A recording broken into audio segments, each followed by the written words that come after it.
नमस्ते विद्यार्थी मित्रांनो. तर आज आपण पुढच्या प्रकरणाला सुरुवात करूया. प्रकरण 5 वर्ग आणि वर्गमूळ. आता या ठिकाणी पहा, वर्ग आणि वर्गमूळ. वर्ग म्हणजे काय? तुम्ही पण वर्गात शिकताना 8वी अ च्या वर्गात शिकताय, काही जण 8वी ब च्या वर्गात शिकतात. आता वर्ग म्हणजे काय? वर्ग इथं पहा, इथं 1 आहे, इथं दिसते का 1. मग 1 चा 2 वेळा गुणाकार, 1 गुणिले 1 तर 2, 2 चा म्हणजे एकाच संख्येचा 2 वेळा गुणाकार केलेला आहे. 2 गुणिले 2 4. एकाच संख्येचा 3 वेळा गुणाकार 9. एकाच संख्येचा 4 वेळा गुणाकार 16. एकाच संख्येचा 2 वेळा गुणाकार 25. म्हणजे पूर्ण वर्गसंख्या म्हणजे काय आपल्याला सांगता येईल, किंवा वर्गसंख्या म्हणजे काय? एकाच संख्येचा 2 वेळा गुणाकार केला तर आपल्याला वर्गसंख्या मिळते. एकाच संख्येचा 2 वेळा गुणाकार केला तर आपल्याला वर्गसंख्या मिळते. 1 गुणिले 1 1, 2 गुणिले 2 4, 3 गुणिले 3 9, 4 गुणिले 4 16, 5 गुणिले 5 25, 6 गुणिले 6 36, 7 गुणिले 7 49, 8 गुणिले 8 64, 9 गुणिले 9 81, 10 गुणिले 10 100, 11 गुणिले 11 121, 12 गुणिले 12 144. याप्रमाणे एकाच संख्येचा आपण 2 वेळा गुणाकार केला तर आपल्याला वर्गसंख्या मिळते. म्हणजे वर्गसंख्या म्हणजे काय हे तुम्हाला समजलेलं आहे. आता या ठिकाणी पहा, या संख्यांना आपण पूर्ण वर्गसंख्या असे सुद्धा म्हणतो. काय म्हणतो आपण? पूर्ण वर्गसंख्या. आता 1 4 9 16 25 36 49 64 81 82 121 144 169 या सगळ्या पूर्ण वर्गसंख्या आहेत. काय आहेत? पूर्ण वर्गसंख्या. आता या ठिकाणी पहा, 1 चा वर्ग 1, 2 चा वर्ग 4, 3 चा वर्ग 9, 4 चा वर्ग 16, 5 चा वर्ग 25, 6 चा वर्ग 36, 7 चा वर्ग 49, 8 चा वर्ग 64, 9 चा वर्ग 81. आलं लक्षात? मग हे लिहिताना कसं लिहितात? आता या ठिकाणी समजा आपल्याला 1 चा वर्ग लिहायचा आहे. 1 चा वर्ग म्हणजे 1 चा घातांक 2, म्हणजे 1 चा किती वेळा गुणाकार? 2 वेळा. म्हणजे 1 गुणिले 1 बरोबर 1. 2 चा वर्ग हे लिहिताना कसं लिहितात पहा, आणि वाचताना कसं वाचतात? आधारांक आणि घातांकाच्या स्वरूपात आपण लिहिलेला आहे. हा आधारांक आणि हा घातांक. 2 चा वर्ग, 2 गुणिले 2 4, 3 चा वर्ग 9, 4 चा वर्ग, 5 चा वर्ग 25, 6 चा वर्ग 36. आले लक्षात? या काय झाल्या? पूर्ण वर्गसंख्या. आता समजा तुम्हाला वर्गसंख्या दिलेल्या असतील. आता हे झाले आपले वर्ग. आता याचा अर्थ काय? वर्गमूळचा अर्थ काय? आता या ठिकाणी पहा, या 1 4 9 16 25 36 या सगळ्या काय आहेत? पूर्ण वर्गसंख्या आहेत. आता या ठिकाणी पहा, जर मी तुम्हाला विचारलं 1 चं वर्गमूळ काय आहे, म्हणजे 1 म्हणजे काय? 1 गुणिले 1. मग 1 गुणिले 1 2 वेळा गुणाकार केला तर आपल्याला 1च मिळतोय. आणि इथं काय होतंय? 2 गुणिले 2 म्हणजे आपण वर्गमूळ चिन्ह घातलं. पहा, आता वर्गमूळ चिन्ह याचा अर्थ काय? ही जी पूर्ण वर्गसंख्या आहे याचे समान 2 अवयव असतात. या 2 अवयवापैकी एक अवयव म्हणजे याचं वर्गमूळ. याचं वर्गमूळ 1. आता याचे समान 2 अवयव कोणते? 3 गुणिले 3. या 2 समान अवयवापैकी एक अवयव म्हणजे याचं वर्गमूळ. मजा आहे ना इथं? वर्ग आणि वर्गमूळ. आलं लक्षात? एकाच संख्येचा 2 वेळा गुणाकार केला की आपल्याला वर्गसंख्या मिळते. आणि दिलेल्या संख्येचे समान 2 अवयव निघत असतील तर त्यापैकी एक अवयव म्हणजे त्याचं काय झालं? वर्गमूळ. आता इथं पहा, याचे समान 2 अवयव कोणते? 4 गुणिले 4. मग याचं वर्गमूळ म्हणजे काय? 4. आता इथं पहा, हे 25 आहेत. याचे समान 2 अवयव कोणते? 5 गुणिले 5. म्हणजे याचं वर्गमूळ किती? 5. म्हणजे धड्याचं नाव जे आहे त्याचा अर्थ तुम्हाला समजलेला आहे, वर्ग आणि वर्गमूळ. आता हे झालं आपण फक्त 2 अंकी संख्या, 3 म्हणजे 1 अंकी संख्या आणि 2 अंकी संख्यांच्या बाबतीत पाहिलं. आता याच्या पुढे आपल्याला मोठ्या संख्या येतील, 3 अंकी संख्या येतील, 4 अंकी संख्या येतील, 5 अंकी संख्या येतील, 6 अंकी संख्या येतील. तर त्या संख्यांचे सुद्धा आपल्याला वर्ग करता आले पाहिजेत आणि त्या संख्यांचा आपल्याला वर्गमूळ सुद्धा काढता आलं पाहिजे. इतका हा सोपा भाग आहे, काही अवघड नाही. जर घरी घेऊन पुस्तक तुम्ही नीट वाचत असाल तर बऱ्याच गोष्टी या तुम्हाला समजतात. आता याच्यामध्ये आपण काही नियम पाहूया. मला वाटतं सगळ्यांना वर्ग आणि वर्गमूळ याची व्याख्या समजलेली आहे. ज्यांना समजलं नसेल त्यांना पुन्हा एकदा समजू पहा. वर्ग म्हणजे काय? एकाच संख्येचा 2 वेळा गुणाकार करून जी संख्या मिळते त्याला काय म्हणायचं? वर्गसंख्या. आणि वर्गमूळ म्हणजे काय? दिलेल्या संख्येचे समान दोन अवयव निघत असतील तर त्या दोन समान अवयवापैकी एक अवयव म्हणजे त्या संख्येचं वर्गमूळ. समजा आता उदाहरणार्थ 16चं वर्गमूळ काढायचं आहे, त्याचे समान दोन अवयव शोधायचे. 4 गुणिले 4 म्हणजे 16चं वर्गमूळ 4. आलं लक्षात. समजा आता 25 संख्या दिलेली आहे आणि त्याचं वर्गमूळ काढा म्हटलं, तर 25चे समान दोन अवयव कोणते? 5 गुणिले 5, मग त्याच्यापैकी एक अवयव म्हणजे त्याचं काय झालं? वर्गमूळ. आलं लक्षात. समजा आता मी तुम्हाला असा प्रश्न विचारला, बघा हा मजा.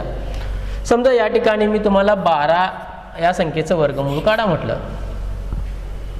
12चे समान दोन अवयव निघतात का? नाही निघत. मग अशा संख्येचं जे वर्गमूळ आहे ते अपूर्णांकामध्ये येते. करता येते आपल्याला याचा सुद्धा वर्गमूळ, पण ही पूर्ण वर्गसंख्या नाही. 12 ही काय नाही? पूर्ण वर्गसंख्या नाही. जसं या सगळ्या पूर्ण वर्गसंख्या आहेत. जर पूर्ण वर्गसंख्या असतील तर त्याचे समान दोन अवयव निघतात आणि त्या दोन अवयवापैकी एक अवयव म्हणजे त्याचं काय होतं? वर्गमूळ.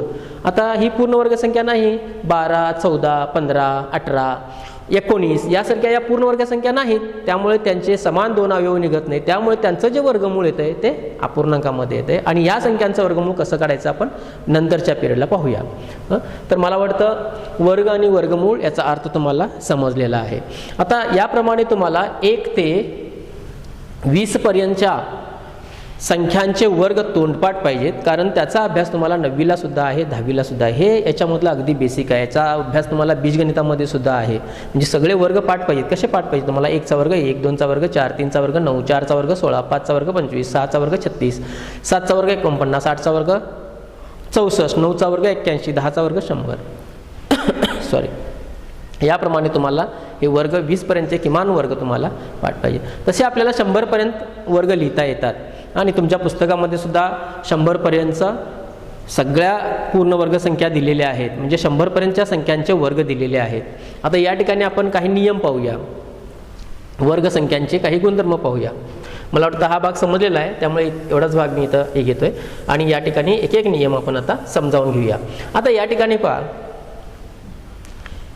1, 4, 9, 16, 25, 36, 49, 64, 81, 100, 121, 144, 169 या सगळ्या काय आहेत?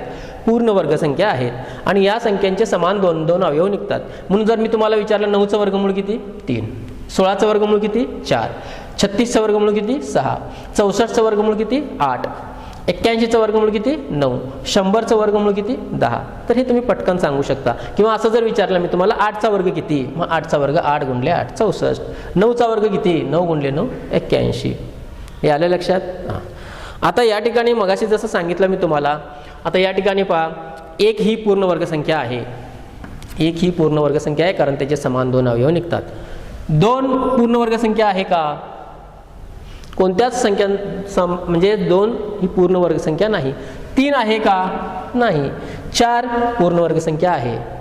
आलं लक्षात? कारण त्याचे समान दोन अवयव निघतात. 2 गुणले 2. 5 पूर्ण वर्गसंख्या नाही.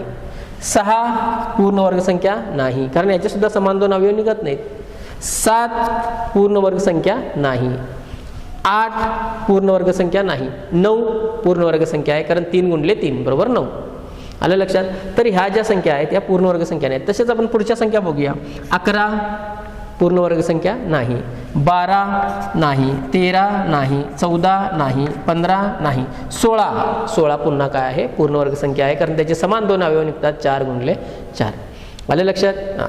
तर आता या ठिकाणी या ज्या आहेत या पूर्ण वर्गसंख्या नाहीत आणि इथं ज्या आहेत या सगळ्या काय आहेत? पूर्ण वर्गसंख्या आहेत. आता या ठिकाणी पहा, इथं एकम स्थानामध्ये 1 अंक आहे, इथं 4 आहे, तिथं 9 आहे, तिथं 6 आहे, तिथं 5 आहे, तिथं 6 आहे, तिथं 9 आहेत, इथं 4 आहे, तिथं 1 आहे, 0 आहे, 1 आहे, 4 आहे, 9 आहे. हे सुद्धा आपल्याला नीट निरीक्षण करायचं आहे. तर हा भाग शिकवण्यापूर्वी पहिल्यांदा अगदी सोपा भाग तुम्हाला मी सांगतो. मला सांगा आता, 1 समसंख्या आहे की विषम संख्या आहे? विषम संख्या आहे. विषम संख्येचा वर्ग विषम. 2 ही समसंख्या आहे की विषम संख्या आहे? सम. समसंख्येचा वर्ग सम. विषम संख्येचा वर्ग विषम. समसंख्येचा वर्ग सम. विषम संख्येचा वर्ग विषम. बघा इथं 6 समसंख्या, 36 समसंख्या, 7 विषम संख्या, 49 विषम संख्या, 8 समसंख्या, 64 विषम संख्या. याच्यावरून आपण काय सांगू शकतो? समसंख्येचा वर्ग हा नेहमी समसंख्या असते आणि विषम संख्येचा वर्ग हा नेहमी विषम संख्या असते. आलं लक्षात? हे झालं समसंख्येचा वर्ग आणि विषमसंख्येचा वर्ग, हा एक गुणधर्म आपण पाहिला. आता याच्यानंतर दिलेल्या संख्येच्या एकम स्थानामध्ये जे असणारे अंक आहेत त्याच्यावरून आपल्याला ती संख्या पूर्ण वर्ग आहे की नाही हे सुद्धा आपल्याला ओळखता आलं पाहिजेत. मग ते कसं काय ओळखायचं? इथं पहा आता 25, म्हणजे इथून आपण 2 अंकी संख्या जर घेतल्या 4 चौक 16, एकम स्थानामधले अंक निरीक्षण करा. 6 आहेत, 5 आहेत, 6 आहेत, 9 आहेत, 4 आहेत, 1 आहेत. म्हणजे पूर्ण वर्गसंख्येच्या एकम स्थानामध्ये अंक 1 आहे. 2 कुठं दिसतोय का पहा? नाही 2. 3 कुठं दिसतोय का पहा? नाही. याच्यामध्ये 4 कुठं दिसतोय का पहा? इथं आहे, इथं आहे. म्हणजे पूर्ण वर्गसंख्येच्या एकम स्थानामध्ये 1 हा एक अंक असतो. 1 नंतर 2 नसतोय, 3 नसतोय, किती असतोय? 4 असतोय. 5 आहे, 6 आहे, 7 नसतोय. 8 कुठं आहे का पहा? नाही. 9 आहे, इथं आहे. 0, 10चा वर्ग 100 त्याच्यामध्ये आहे. म्हणजे पूर्ण वर्गसंख्येच्या एकम स्थानामध्ये कोणकोणते अंक असतात आपण पाहिले. पूर्ण वर्गसंख्येच्या एकम स्थानामध्ये 0, 1, त्याच्यानंतर 4, त्याच्यानंतर 5, त्याच्यानंतर 6, 7, 8 हे अंक नसतात. म्हणजे पूर्ण वर्गसंख्येच्या एकम स्थानामध्ये हे अंक असतात. आता या पूर्ण वर्गसंख्या नाही आहेत, मग यांच्या एकम स्थानामध्ये कोणते अंक आहेत पहा? 1, 2, 3, 4, 5. बरं, इथं 5 इथं अपवाद आहे याला. म्हणजे एकम स्थानामध्ये 5 असेल तर ती पूर्ण वर्गसंख्या असेलच असे नाही, ती पूर्ण वर्गसंख्या सुद्धा काही वेळेला नसते. उदाहरणार्थ 35, 45 या पूर्ण वर्गसंख्या नाहीत. मग आपण या ठिकाणी फक्त जाता जाता एवढंच म्हणू शकतो की पूर्ण वर्गसंख्येच्या एकम स्थानामध्ये, पूर्ण वर्गसंख्येच्या एकम स्थानामध्ये 0, 1, 4, 5, 6 हे अंक असतात. आलं लक्षात? मग पूर्ण वर्गसंख्येच्या एकम स्थानामध्ये कोणते अंक नसतात? पूर्ण वर्गसंख्येच्या एकम स्थानामध्ये 1, 2, 3, 4 सॉरी 1, 2, 1 असतोय.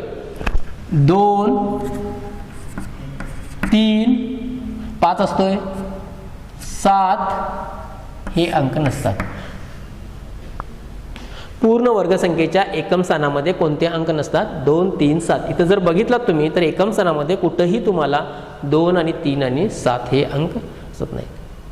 पण जर हे अंक असतील तर त्या पूर्ण वर्गसंख्या असतीलच असे सुद्धा आपल्याला सांगता येत नाही. आता उदाहरणार्थ 10 ही कुठे आहे पूर्ण वर्गसंख्या? मी काय सांगतोय फरक लक्षात येतो ना तुम्हाला? हे फार मजेशीर आहे.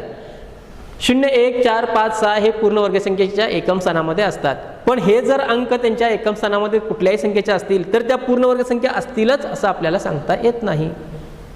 आलं लक्षात? मग आता या ठिकाणी समजा मी आता या ठिकाणी म्हणायला लागलो 21, तुम्ही तर म्हणता एक पूर्ण वर्गसंख्येच्या एकम स्थानामध्ये एक अंक असतोय, पण इथं 21 पूर्ण वर्गसंख्या नाही. मग फरक काय लक्षात आला नाही? मला काय सांगायचं आहे तुम्हाला? पूर्ण वर्गसंख्येच्या एकम स्थानामध्ये हे अंक असतात, पण हे अंक जरी असतील तरी त्या काही पूर्ण वर्गसंख्या असतीलच असे नाही. आलं लक्षात? जर सगळे वर्ग तुम्ही लिहित गेलात तर हा फरक तुमच्या लक्षात येईल. मग आता या ठिकाणी तुम्ही फक्त काय लक्षात ठेवायचं? वर्गसंख्यांचे गुणधर्म.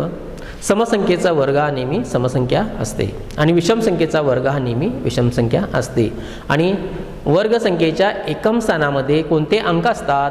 0, 1, 4 आणि 6 आणि 9 हे अंक असतात. आणि पूर्ण वर्गसंख्येच्या एकम स्थानामध्ये कोणते अंक नसतात?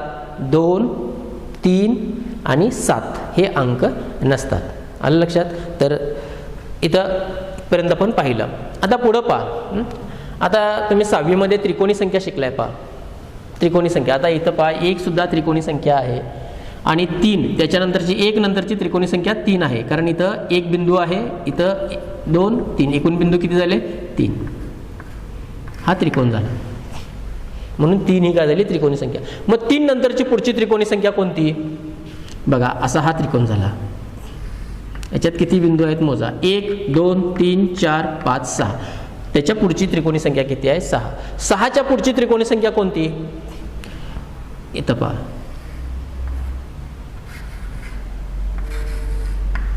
1, 2, 3, 4, 5, 6, 7, 8, 9, 10. त्याच्या पुढची त्रिकोणी संख्या कोणती? 10. 10च्या पुढची त्रिकोणी संख्या कोणती? असा त्रिकोण तयार करत जायचा. हा सुद्धा त्रिकोण झाला. मग याच्यामधले हे टिपके मोजा. 1 2 3 4 5 6 7 8 9 10 11 12 13 14 15. पुढची त्रिकोणी संख्या किती झाली? 15. आलं लक्षात? हे तुम्ही 6वी मध्ये शिकलाय, पण आता 8वी मध्ये आलाय म्हणून एक शॉर्टकट मेथड मी तुम्हाला सांगतोय, समजते का पहा.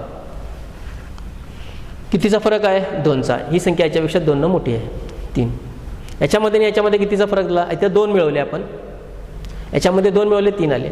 आता इथे किती मिळवायचे? 3 मिळवायचे. इथं 2 मिळवलात, इथं किती मिळवायचे? 3 मिळवले. आता इथं किती मिळवायचे? 4 मिळवले. याच्यामध्ये किती मिळवायचे? आता 5. आणि याच्या पुढच्या संख्येमध्ये किती मिळवायचे? 6. 15 आणि 6 21. आता 21 मध्ये किती मिळवायचे? बघा हां, इथं किती मिळवलात? 5 मिळवलात.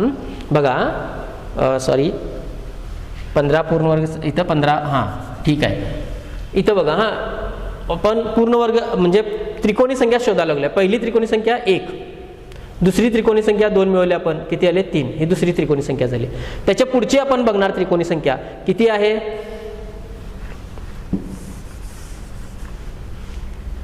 1 अधिक 2 3, 3 अधिक 3 6, अधिक 4 10, अधिक 5 15, अधिक किती मिळवणार इथं? आता इथं 15 नंतरची पुढची त्रिकोणी संख्या आपल्याला शोधायची आहे. मग आपण कशी काय त्रिकोणी संख्या शोधणार?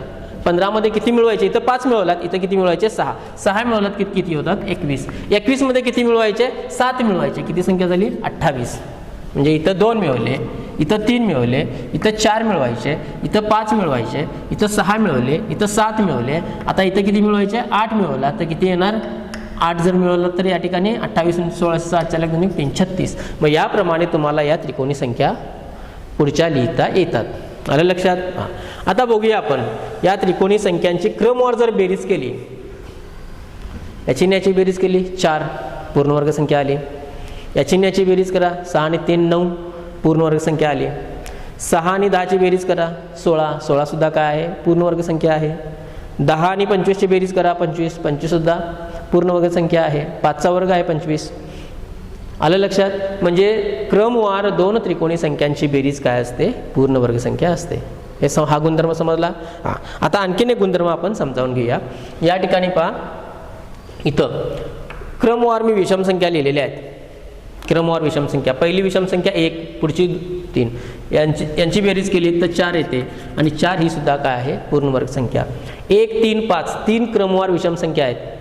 यांची बेरीज किती येते पहा? 9. ही सुद्धा पूर्णवर्ग संख्या आहे. त्याच्यानंतर 1 अधिक 3 4, 4 आणि 5 9, 9 आणि 7 16, ही सुद्धा पूर्णवर्ग संख्या आहे. 1 3 5 7 आणि 9 यांची बेरीज किती येते पहा? 1 आणि 3 4 9 16, 16 आणि 9 25, ही सुद्धा काय आहे? पूर्णवर्ग संख्या आहे. 1 3 5 9 7 16, 16 आणि 9 25, 25 आणि 11, 25 मध्ये 11 मिळवा 36, ही सुद्धा पूर्णवर्ग संख्या आहे. म्हणजे तुम्ही जर क्रमवार विषम संख्यांची बेरीज करत गेलात तरी सुद्धा तुम्हाला पूर्णवर्ग संख्या मिळते. तर हे झालं वर्ग कसे काढायचे. तर याप्रमाणे तुम्हाला 1 ते 100 पर्यंतचे वर्ग लिहिता आले पाहिजेत. कितीपर्यंतचे वर्ग लिहिता आले पाहिजेत? 1 ते 100 पर्यंतचे वर्ग लिहिता आले पाहिजेत. आता काही शॉर्टकट आयडिया मी सांगतो तुम्हाला, बघा समजते का? नसेल दुसरी सोपी पद्धत आहे, त्या पद्धतीनं सुद्धा तुम्ही वर्ग करू शकता. आता मी इथपर्यंत 13चे वर्ग लिहिले, तरी सुद्धा 11 पासूनचे वर्ग कसे करायचे मी तुम्हाला सांगतो. आता 11चा वर्ग लिहायचा आहे. 11 गुणुले 11, 11 गुणुले 11. तसं सुद्धा करू शकता तुम्ही. बाजूला 11 गुणुले 11 बरोबर 121, 121 हा गुणाकार तुम्ही करू शकता. म्हणजे 11 गुणुले 11, 11 एके 11, 1 आजचा 1, 11 एके 11 आणि 1 12, असा सुद्धा गुणाकार करू शकता. पण तुम्हाला एक शॉर्टकट आयडिया मी तुम्हाला सांगतोय, ते लक्षात येते का पहा. आता इथं 11चा वर्ग आहे, आपल्याला माहिती आहे 1चा वर्ग 1, आलं लक्षात? याचा आणि याचा गुणाकार 1 1 1, त्याची दुप्पट 2, पुन्हा याचा वर्ग 1चा वर्ग 1. आता 12चा वर्ग करायचा आहे. 2चा वर्ग 4, 2 आणि 1चा गुणाकार करा, बे 1 बे 2 झाले. त्याची दुप्पट बे 2 4, मग इथं किती लिहायचे? 4. आणि 1चा वर्ग 1 म्हणजे किती झाले? 144. समजा आता 13चा वर्ग करायचा आहे. 3चा वर्ग 9, 3 एके 3, 3ची दुप्पट 6, आणि 1चा वर्ग 1. 14चा वर्ग 4 चौक 16 म्हणजे 4चा वर्ग 16. 16शी 6 आजचा आला 1. बघा आता इथं मजा आहे. 4 एके 4 आणि त्याची दुप्पट 4 दोन्ही 8. 8 आणि हा 1 9 आणि 1चा वर्ग 1. आता 15चा वर्ग 5चा वर्ग 25 5 आजचे आले 2. समजलं. आता यांचा गुणाकार करा. 5 गुणले 1 5 एके 5 त्याची दुप्पट 5 दोन्ही 10. 10 मध्ये 2 मिळवा 12शी 2 आजचा आला 1. 1चा वर्ग 1. 1 अधिक 1 हा 1 मिळून किती झाले 2. 225. 16चा वर्ग साईन 36 6 आणि आजचे किती आले 3. आता याचा आणि याचा गुणाकार 6 एके 6 त्याची दुप्पट 6 दोन्ही 12. 12 आणि 3 15. 15शी 5 आजचा आला 1. 1चा वर्ग 1. 1 आणि 1 2. 256. याप्रमाणे 17चा वर्ग करता येतोय. 17चा वर्ग 7 7 49 9 आजचे आले 4. 7 एके 7 त्याची दुप्पट 14. 14 आणि 4 18शी 8 आजचा आला 1. 1 1 1 आणि 1 मिळून किती झाले 2. मग याप्रमाणे तुम्हाला 100पर्यंतचे वर्ग लिहिता आले पाहिजेत. समजा ही पद्धत तुम्हाला समजली नसेल तर सरळ गुणाकार करून सुद्धा तुम्ही लिहू शकता. तर या ठिकाणी तुम्ही 1 ते 100पर्यंतच्या पूर्ण वर्ग संख्यांची यादी करायची आहे. तुम्ही प्रयत्न करा आणि प्रयत्न करून नंतर वही तुमच्या पुस्तकामध्ये सुद्धा 1 ते 100पर्यंतच्या संख्यांचे वर्ग दिलेले आहेत ते तुम्ही तपासून पहा. तर आज आपण इथंच थांबूयात. धन्यवाद.